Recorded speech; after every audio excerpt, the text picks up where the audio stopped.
This is Portal 2 running on a controller. There's no hidden computer out here. It's just a monitor, an HDMI cable, and, well, this thing. Now, of course, this isn't any more practical than a Steam Deck, but I'd say this is one of those projects where it's less about the final product and more about the journey of how we got here. So,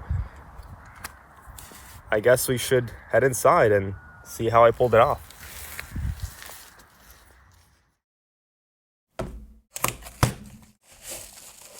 So this is a cheap knockoff PlayStation 3 controller that I got off AliExpress for, I kid you not, like 89 cents. I'm actually surprised that I received a product, because, you know, at that price, I'm fully expecting to get scammed. I'm just gonna connect it up to my Steam Deck, assuming that the Steam Deck has battery. There we go. Okay. So is this thing charged? Oh! It does seem to do something when you press the button. I did also get the clear shell because, I mean, first of all, clear shells are f***ing awesome. And also, it's going to be very important for what we're going to do for this thing later on. I mean, honestly, like, it feels pretty decent.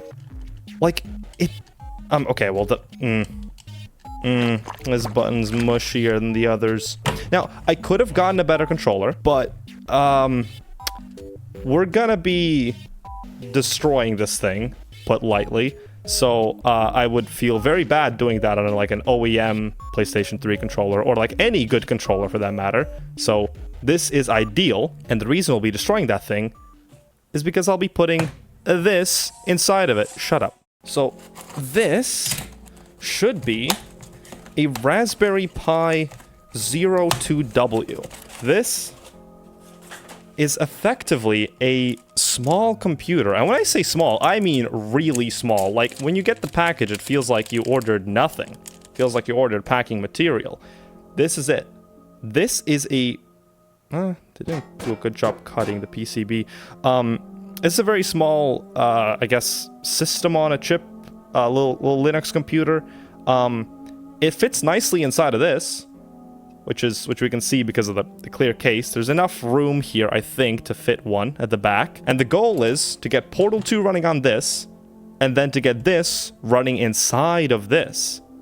And then technically we have a controller that can run Portal 2. At least that's the theory. Show all devices. Let me try to enter. I think this is pairing mode. I'm not exactly sure. Oh, available to pair. Could that be it? You know, with these PlayStation 3 controllers, there is sometimes a thing that you have to do. You have to connect them with USB first. Okay, another fighter enters the scene. Do you work now? Oh, okay. Okay. I mean, at the very least, if wired, this thing seems to function. Okay, hold on. Let's see if disconnecting this lets us pair it up now. Oh, you're just not gonna let me? No, that's gotta be it, because, like, it appears only when this is flashing. So this has to be it. I feel like the MAC address changed. I'm not sure about that, but I feel like it wasn't 7.0 before. You might be wondering why I'm trying to, like, get this thing to connect over Bluetooth. In theory, I could just connect it through USB on the Raspberry Pi as well, but I would either have to run a cable, which leaves not too much space in the internals of this thing, or I would have to solder the USB connections. And those are, like, really tiny. Like, it would be a lot less jank if we could connect it over Bluetooth. Well, I mean, it's a trade-off. Okay, yeah, you've got, like, a wireless technology used within an internal circuit, but at least it'll be simpler. So that's the goal here. Okay, yeah, it's not being found. Well, that's a bummer. That's unfortunate. I'm not exactly sure what to do here. I didn't think that we would run into a critical issue this early on. Oh. Wait. Supports your Xbox controller. Steam... Oh, okay, you missed that.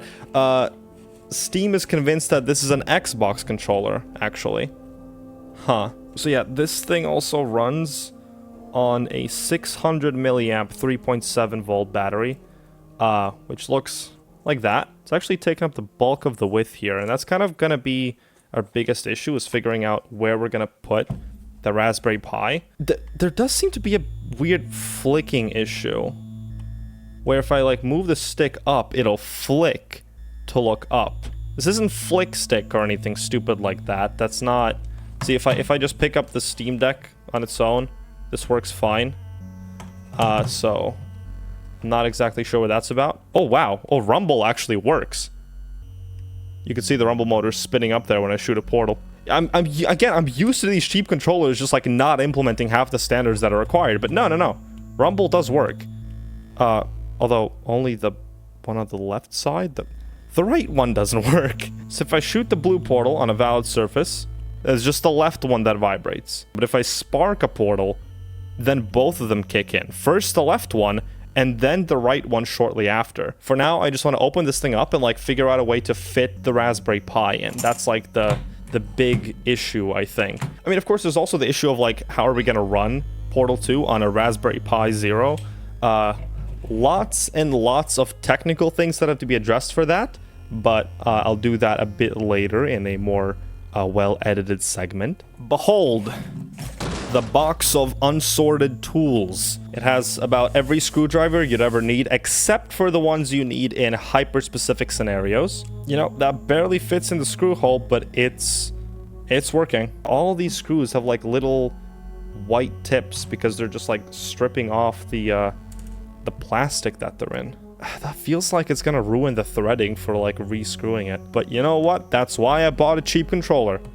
So that I can ruin it with a clear conscience, and also so that I can get to it, because like more expensive controllers usually have more complicated screws and like more complicated mechanisms, especially when it comes to Nintendo OEM stuff. They always use tri-wing screws that I don't have the screwdrivers for. Like I have exactly one tri-wing screwdriver with which I can open up my Nintendo Switch, but other than that, Nintendo, what are you doing? There we go. Okay, so that gives you access to the innards of this thing. There we go, the famous rumble motors.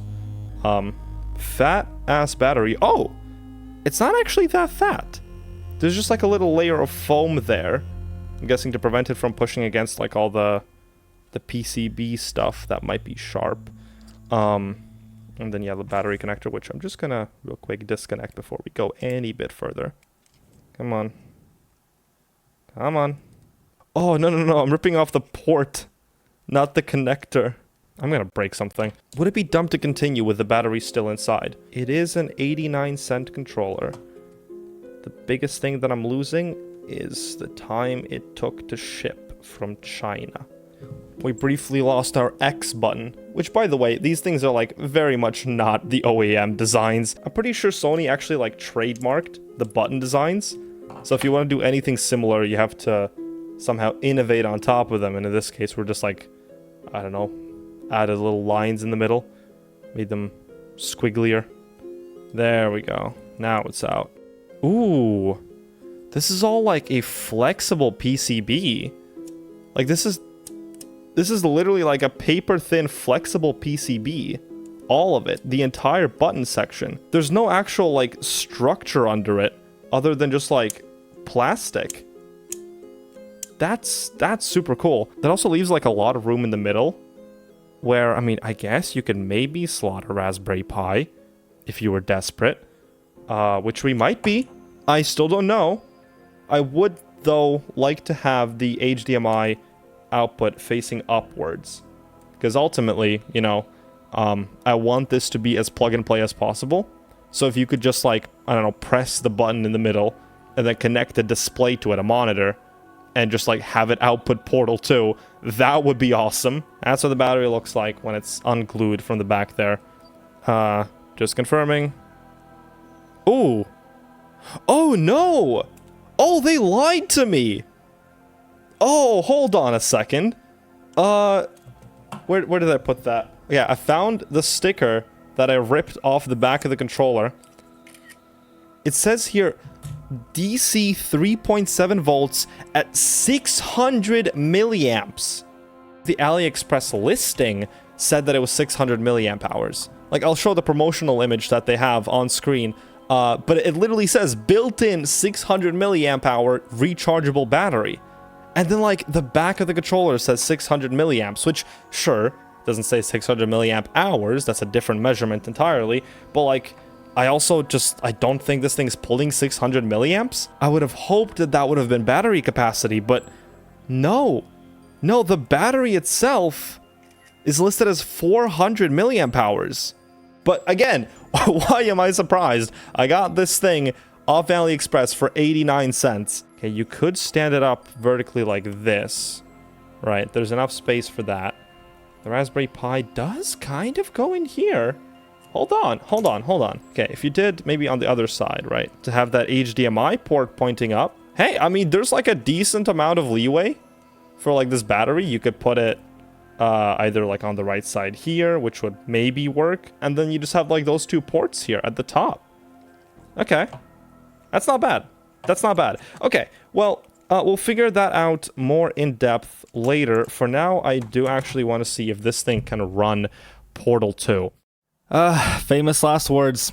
Alright, let's see how reasonable it is, in theory, to run Portal 2 on a Raspberry Pi 02W. I'll be comparing our situation against the minimum requirements listed on Steam for both the Windows and Linux versions of Portal 2. These have slightly different values here and there, so I've distilled them down to just some scalars that'll make it easier to compare against. Now, if you don't know what these numbers mean, don't worry, I'll walk you through it. If you do know what they mean, I guess you can entertain yourself by trying to guess what I'll say next. Alright, first up is the CPU. Portal 2 demands a 2.8 GHz dual-core processor as the minimum, though realistically it's probably much lower than this, as single-player source games don't tend to use up very many CPU resources. Our Raspberry Pi has a 1 GHz quad-core processor, and while double the cores might sound like it makes up for the lack of raw clock speed, Portal 2 actually doesn't utilize those extra cores. Most of the game code is single-threaded, so really what matters here is the clock speed. Luckily, the Raspberry Pi can be overclocked, but it's only recommended to do so up to 1.2 GHz. Still, clock speed just determines how fast the game can run, and I'm fine with not having a perfect frame rate here. But there's a third aspect to the processor requirement, aside from just core count and clock speed.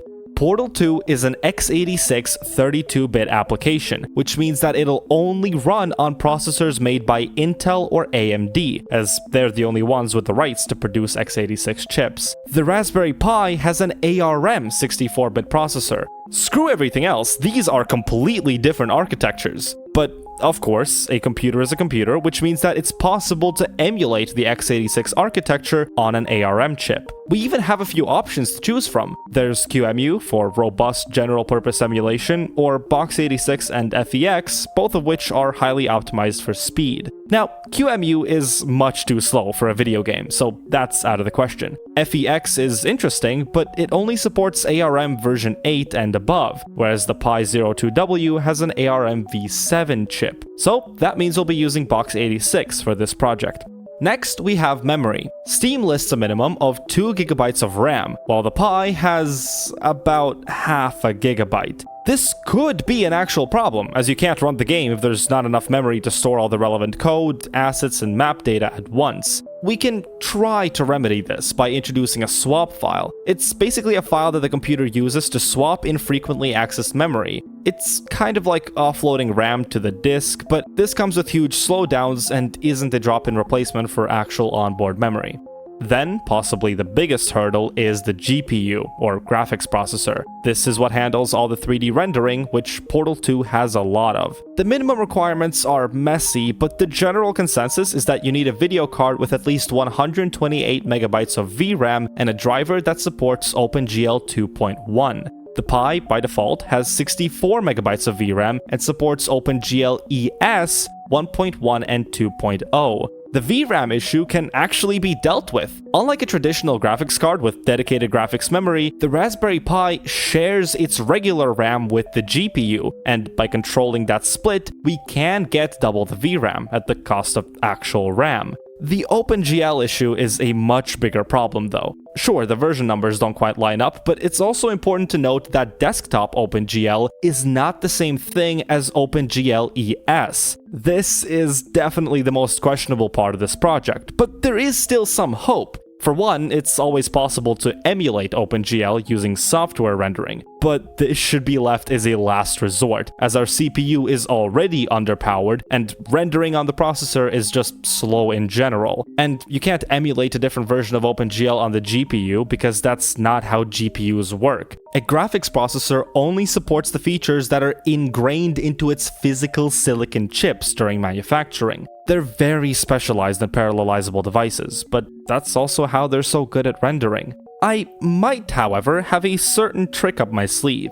You see, Portal 2 can optionally use the Vulkan renderer instead of OpenGL if you tweak the launch parameters. And I have heard that the Raspberry Pi supports some kind of Vulkan driver, so it may still be possible to make use of the GPU after all. But the only way to find out is to actually test it, which brings us to...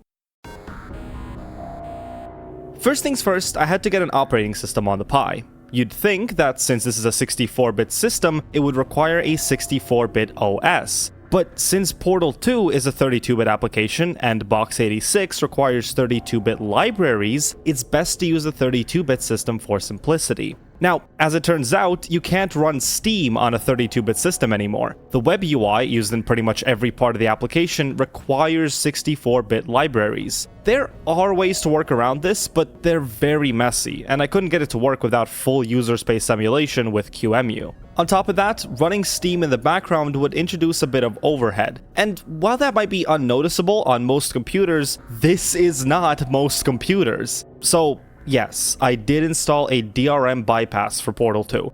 However, and I want to make this very clear, I do not endorse doing this for purposes of game piracy. Portal 2 is an amazing game with incredible replay value for the price. At the day and age where Nintendo is selling Mario Kart for $80 to $90, Portal 2 regularly goes on sale for half the price of a coffee. I own copies of the game on several accounts across several platforms and strive to be an ambassador of its awesomeness, so I feel like my case is morally justified. But again, to be clear, if you bypass DRM for piracy, I want nothing to do with you.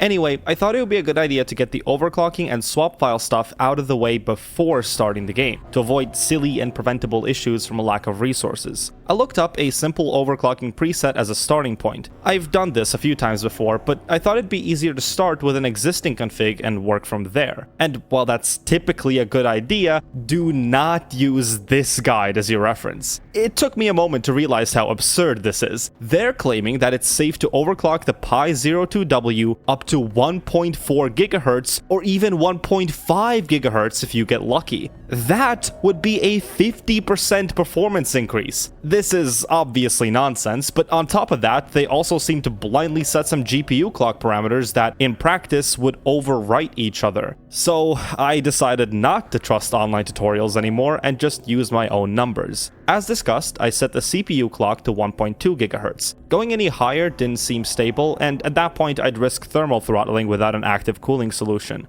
As for graphics memory, I was able to bring that up to 96 megabytes. Any further and the system wouldn't boot. There are ways around this, but unless VRAM becomes a problem, I'd rather keep it at a lower but stable value. I also slightly overclocked the GPU, but I left the voltage of everything unchanged. The reasoning is pretty simple. This won't be running off of a regulated 5 volts 2 amp power supply, but rather a tiny 3.7 volt lithium battery. There's no use in overvolting if I'm barely even supplying the minimum.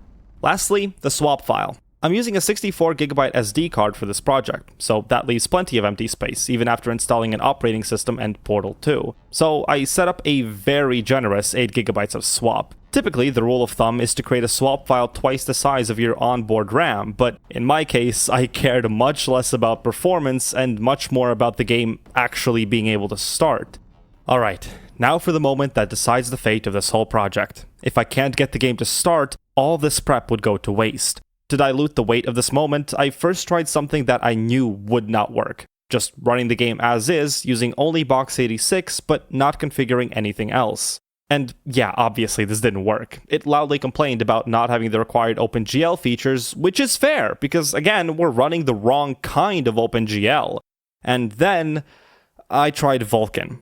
To my surprise, the game window did open, but nothing more than that. To see if it was just the startup video holding it back, I set the no vid launch option and tried again. This time, it just crashed immediately after starting. This was not a good sign. I tried everything from different launch options to actually flashing a 64-bit OS, and only after I'd stacked 2 layers of CPU emulation and a graphics API translation layer did I realize the 02W does not have hardware Vulkan support.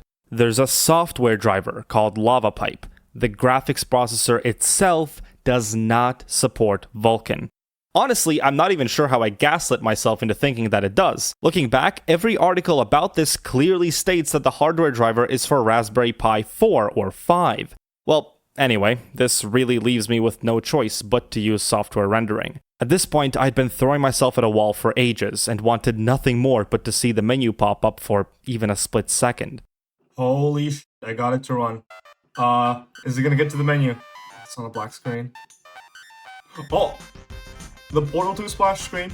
This restored so much hope in the project, you have no idea. Like, sure, with software rendering this was going to run like complete garbage, but I do not care. I'll figure something out. What's important is that the game does start. I quickly applied all the frame rate enhancing commands I could think of off the top of my head, which made the game look like Minecraft Alpha, and fired up Triple Laser. Once we get into the map, we can determine exactly how much optimization we'll have to do for...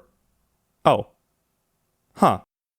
Yeah, so it would get most of the way through the loading screen, but right when it's about to be done, it crashes with this cryptic error message. Taking a closer look, malloc refers to the memory allocation function in C. So, okay, that means something is up with the memory. An unsorted double-linked list is corrupted. Okay, that's a data structure that deals with pointers. So things could get pretty nasty if Box86 is just misinterpreting some part of the code, or if there's some issue in the software rendering driver. But I also know that people have successfully ran Portal 2 with Box86, so it can't be an issue with that. It's also pretty unlikely for it to be an issue with the graphics driver, as LLVM pipe is generally considered quite reliable, even for much more modern OpenGL programs. At this point, I began assuming the worst. The issue could just be a simple lack of memory. Even though we have plenty of swap space, that's not equivalent to having actual RAM. I was starting to lose hope again, but before I did, as a shot in the dark, I tried running the smallest and simplest map in Portal 2, the credits. No shot. That's the credits. And to my absolute bafflement, the project was saved once more. Now, you might say, that's just text on screen, how is this different from the menu? But here's the thing, it's not just text on screen. The credits animation is just an overlay covering the screen, while the player itself is in a small, dark room. And with a few console commands, it's possible to remove that overlay and give yourself a portal gun. Wait, can I shoot a portal? I clicked the mouse. Oh my god! It runs at 3 FPS, but you totally can't shoot portals. I did a few more tests looking for behavior that might cause the game to crash with that exception we saw before, but everything seemed to work fine. Even portals, albeit at a single-digit frame rate. This meant that there really just wasn't enough memory to load a bigger map. To confirm that hypothesis, I started up the second smallest Portal 2 map, an empty, unused co-op hub of some sort.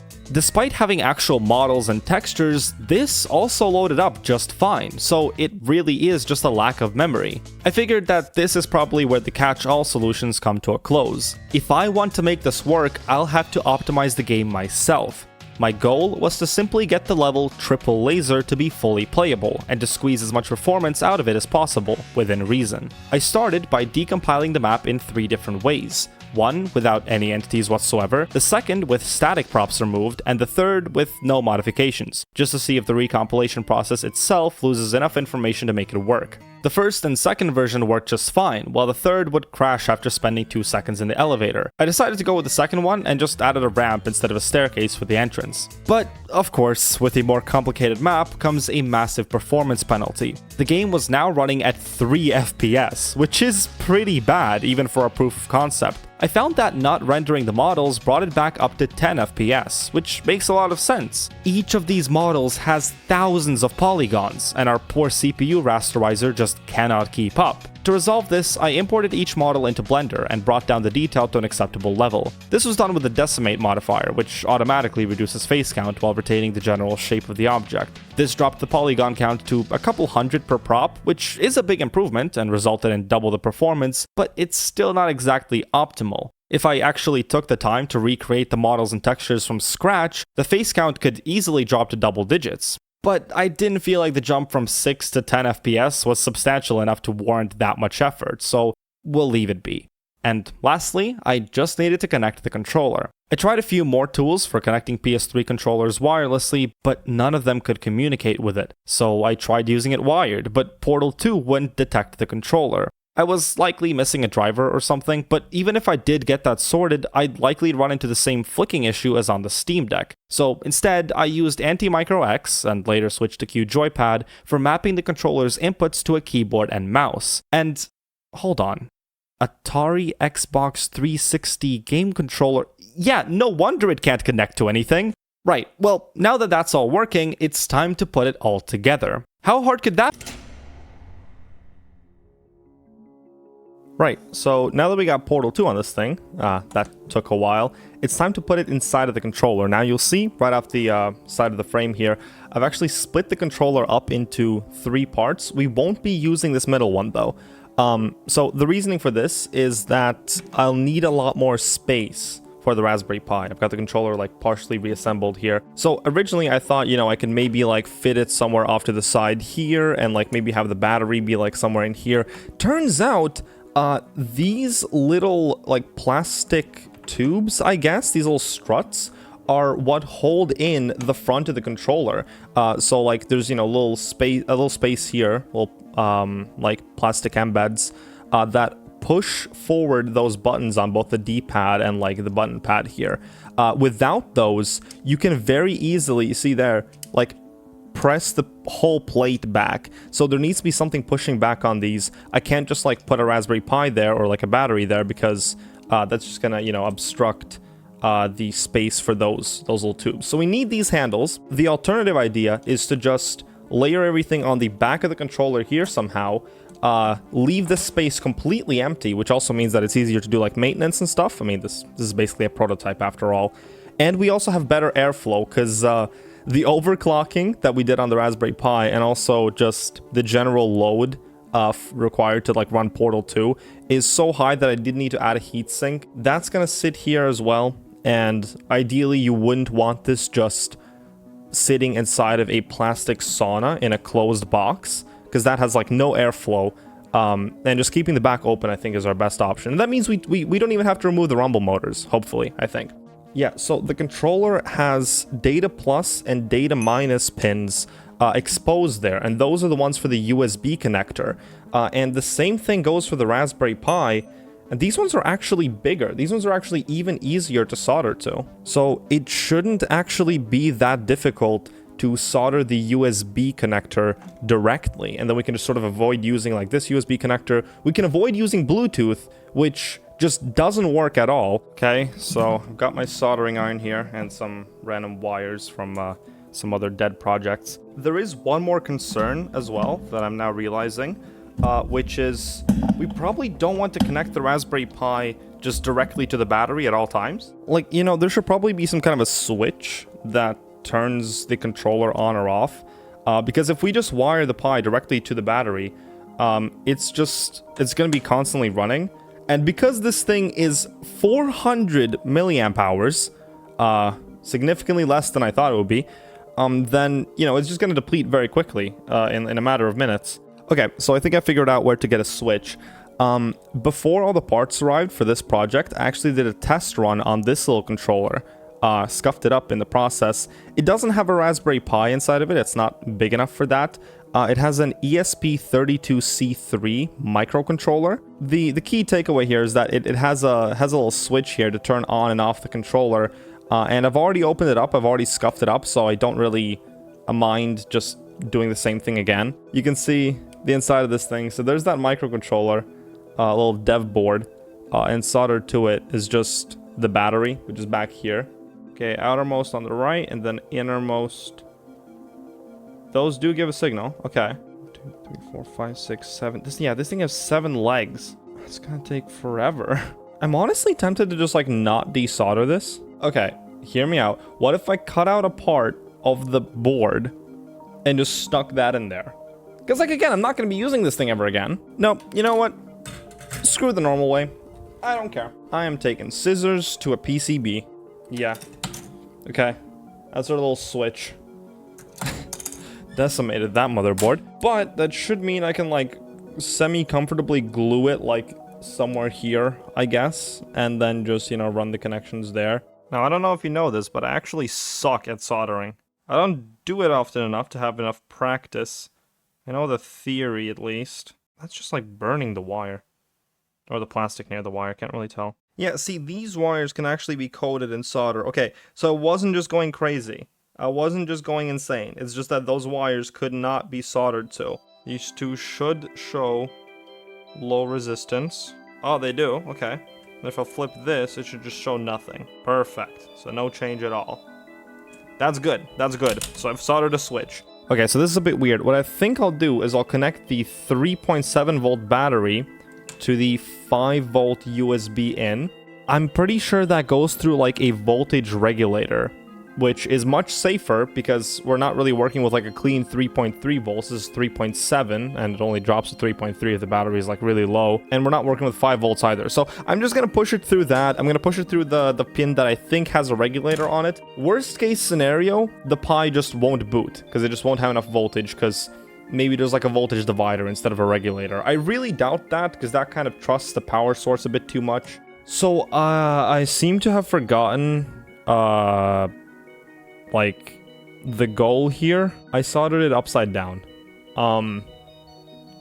Yeah, I wanted like the HDMI to be on the top, and I need the switch to also be on the top, but well, evidently I've screwed that up. Actually, I did this wrong in 2 ways. I did say I was going to be gating ground, not the 5 volt pin. So I've actually screwed this up in 2 separate ways.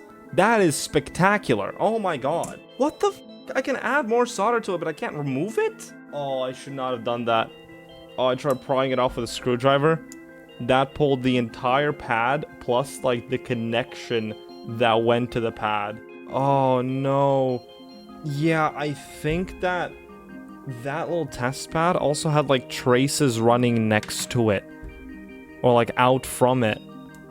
And I just, like, ripped it off the board. Oh, wait. Oh, hold on. Wait, I might be dumb.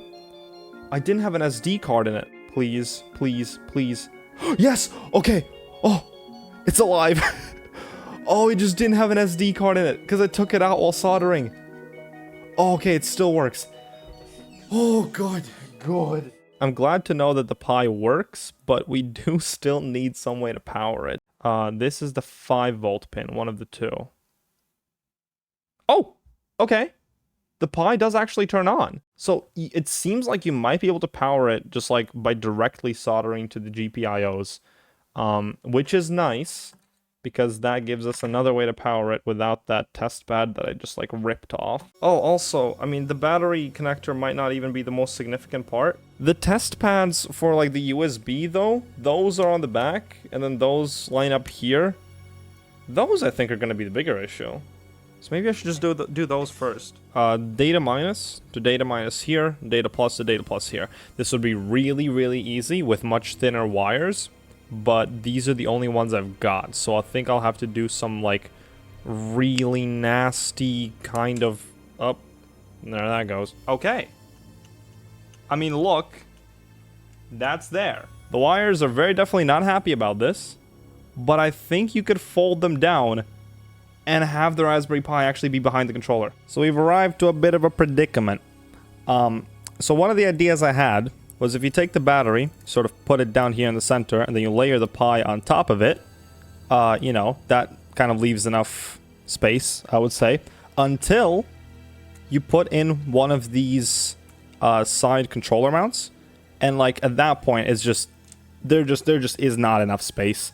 This thing starts bulging in all sorts of weird ways. And, you know, you could sort of get it to fit in until you put on the heatsink. And at that point, there's just no chance. There's just no shot at all. So, I think I'll have to find a different place where to put the battery. And that might just be replacing one of these rumble motors. Because ultimately, I didn't actually end up using them. Yeah, if I did remove that, I could just put the battery in here. Yeah, you could fit that. You could most definitely fit that. Now, there's another concern that I do have regarding the battery. You know, how does the controller know when it's plugged in? Because, you know, typically, the controller, you know, it's disabled until you press the P3 button, and then it starts, you know, like flashing those lights.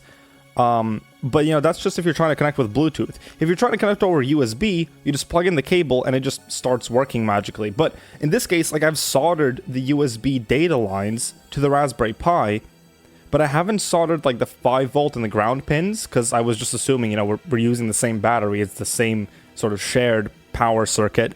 But I'm guessing there's probably a bit of logic to determine when this port is receiving power. And only when that happens does the controller actually, like, turn on and start, like, sending inputs. So what I might have to do is find where that USB port is getting power and just deliver that power from the Raspberry Pi itself. So in a weird way, we'd be connecting the battery only to the Pi through that switch. I don't know if this is necessary. If it's not, then I'm super overcomplicating everything. Also, this isn't, like, necessary by any means, but I just kind of want to do this. I'm just really tempted to. Oh. It spins. I don't really know what to do in this case, because it's not like you can just backfeed it, you know, the same power that you're getting from the battery. There's just, like, closing the circuit. Oh, this is dumb. This is really dumb. I could use this battery from, like, this little stupid controller inside of, like, the PS3 controller, and then have the other battery just wired up to the Raspberry Pi. So then what would happen is you'd have two separate power sources. This one is feeding into this battery. I don't love that, but, like, it makes sense in my little head, so I guess I'll just pry this battery off. It is turning on. We have successfully replaced the battery with a much lower capacity one, which shouldn't matter because it is technically going to be always running plugged in. I do also have to figure out where I'm going to put the switch now, because I won't really be able to change that later. I'm guessing, like, here's a good spot. I mean, you know, technically, this is a very technically moment. You can solder ground to, like, pretty much anything that looks metallic and shiny on the Pi on this board, because I guarantee you the shell of the SD card container is ground. Put one prong on the SD card holder, then one into ground on GPIO. There you go. It's, like, incredibly low resistance. It's just the same thing as ground. I could, and this would be horribly jank, but I could put the switch up here and then solder this leg to the SD card slot holder thing.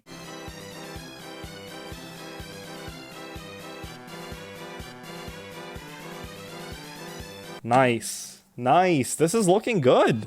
This is actually looking pretty goddamn good. I mean, look, there is a computer inside of the controller. Could you even tell? Aside from, like, the weird, you know, little battery situation going on there, could you even tell that this has been, like, severely modified? Without turning the back. Okay, yes you could. Yes you could. Lots and lots of random little wires there now. Like, from one perspective, it's making it look like a legit project. From another point of view, though, this is starting to get really hard to keep track of. Yeah, unfortunately, I think this thing just isn't recognized as a controller. Yeah, so remember how I didn't want to solder the USB data lines because it would be too complicated? Well, that's pretty much the main issue here. With every attempt, I would either accidentally short-circuit something, or one of the connections would break off while I'm soldering the other. Not only is that really frustrating, but after all of those repeated attempts, I had been slowly burning off the test pads on the controller. They're literally just not there anymore. Either the build quality is just that cheap, or these just weren't meant to be soldered to. This just means that I'll have to actually plug in a USB cable into the controller and loop it back to the Pi, but at this point I didn't really care and just wanted to be done with it. Okay, I'm recording on an iPhone now because I realized that the last few recordings were very bad quality, but it's a new day, the desk is clean, and the controller is in one piece, so that does mean it is working. I'll quickly recap you with all the changes I've made to it since the last update. So here, there used to be a rumble motor that has now been replaced with a boost converter that I stole from a cheap power bank. So what that does is it converts the 3 volts from the battery into 5 volts and then feeds that back into the controller, which basically tricks it into thinking that it's charging, so then it can, like, act as if it was connected to a computer, which is what we want. And then these two little lines are coming out into the Raspberry Pi. Those are the data lines that I tried to solder badly before. I would have loved to actually solder them to the board itself, but through my efforts, my repeated efforts of attempting that, I have actually burnt off the test pads on the motherboard of the controller, so I can't solder to those anymore. I have to use this little stub, which I'm not very happy about, but you know, at least it works. At this point, I've spent way too much time on it to really care. There's also a button down here on the bottom of the controller that is essentially extruded from that boost converter because it's pulled from a power bank, so you kind of have to like click it for the thing to turn on, and sometimes it just randomly turns off, so you have to press it again. So I thought it would be nice to have it like on the front so it's easily accessible. But yeah, otherwise it does work. The form factor is a bit goofy. I did have to like cut another bit of plastic off here so that the heatsink would fit. It's like just barely sandwiched between these two pieces of plastic here. The Raspberry Pi is a little bit slanted, but otherwise it's like it's flush with the plastic as well, which is interesting, I guess. It's like kind of tensioning it, holding it in place. So it's not super uncomfortable to hold. It does get hot though. That's the thing, right? The heatsink, of course, as you play, it heats up, so your fingers kind of go on the back of it here, and yeah, it does get unpleasant after a bit. But the good thing is the battery only holds for like 10 minutes, so it's not like you're gonna be playing for long enough to get burns. Because yeah, I didn't use the 2 battery setup here. That would have been like way more annoying to solder. Instead, I've put the other lithium battery next to this like microcontroller dev board, which I don't know, I just like noticed that they're like more or less the same size, so I thought it would make sense to just like stick one on the back and then solder it up. So this is basically also a small computer, just much weaker than that, which that can barely run Portal 2. So yeah, no chance of that here, but this could be useful for some project. I just don't really know what, because I can't think of something where you would like need such a weak computer and like something that will be this size constrained. But if you have an idea, please tell me in the comments. I would love to actually find a use for this thing because I think it's really cool. But yeah, the controller does work, and if I power it on now by flipping this little switch up here, right, the Raspberry Pi will turn on. That's the green LED back there, and then that's where this button comes in. If you press it, the boost converter turns on, and that starts feeding the controller. You can see the first and fourth LED turning on, and that indicates that it's actually connected as a device to a computer. So yeah, it takes a little bit of coursing, but once you do get to it, it's almost playable. I mean, it's 6 FPS. Look, I had a mate back in the day who would play CSGO at this frame rate, okay? Now, okay, there is a roadmap for the future of this. Now, obviously, this isn't, I'm not gonna sit here and pretend that I've invented something new or that this is the best way to do things. There are actually knockoff third-party copies of Raspberry Pi with the same form factor that just have better specs. Things like 4 GB of RAM, 1.5 GHz core clock, a GPU that supports native hardware Vulkan. So essentially, I wouldn't have to run this at 5 frames a second. And there's also just other hardware improvements, like just a bigger battery, maybe not having to do all of this jank, and I have an idea for potentially not requiring an HDMI cable and a monitor. You could, hypothetically, have this thing create a Wi-Fi hotspot that, when opened on your phone, would stream the frame to your phone screen. Which yes, is basically like playing Portal 2 on your phone with a few extra steps, but you get the idea, you get the vision. So there you have it. If you want to see a version 2 of this, or if you have some other ideas for something similar, let me know in the comments. No, really, it's the only way I can get direct feedback from you all individually. I do read all my comments. And if you want to be notified when I make a new abomination, just subscribe. Or if you want to see my videos even earlier, you can become a channel member. We've actually recently picked up a couple of new supporters, so thank you. Of course, I'm still funded almost entirely by ad revenue, but technically, about 25% of this project's expenses have been covered by channel members. That doesn't include research, development, assembly, editing, and lunch for the past month, but I'm thankful for the support nonetheless. Alright, that's all from me. I'll see you next time.